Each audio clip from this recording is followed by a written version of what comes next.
திமுக கூட்டணி கொடுத்துட்டு எவ்வளவு நிக்க போகுதுன்னு தெரியல அப்படின்னு சொல்றீங்க. ஆனா இப்ப வரைக்கும் கொடுத்ததுல போன தடவை கொடுத்த 6 கொடுத்த இடத்துல 4 தான் கொடுத்துருக்காங்க, 3 கொடுத்த இடத்துல 2 தான் கொடுத்துருக்காங்க. அப்படின்றப்போ இதுல காங்கிரஸ்க்கு மட்டும்தான் எக்ஸ்ட்ரா ஒரு 3 சீட்டு கொடுத்துருக்காங்க.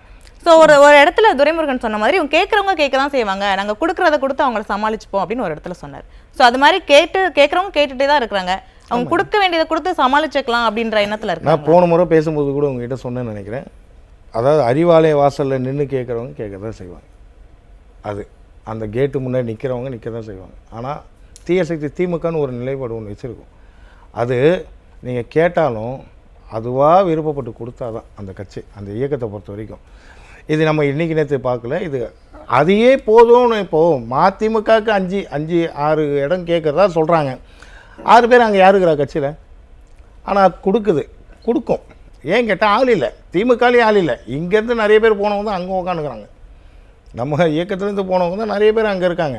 அப்போது கேட்டாலும் கொடுக்கும். இந்த குழப்பத்தில் தான் என்ன பண்ணணும்னு தெரியல, இப்போ எப்படி பண்ணுறது, இதை எப்படி சமாளிக்கிறது. நிறைய சட்ட ஒழுங்கு சீர்கேடு என்னுடைய நேரடி கண்காணிப்பில் காவல்துறை இருக்குன்னு சொல்லி இன்றைக்கி என்ன சொல்கிறது, தமிழகம் தலைகுனியக்கூடிய அளவுக்கு இன்றைக்கி சட்ட ஒழுங்கில் சந்தி சிரிக்குது.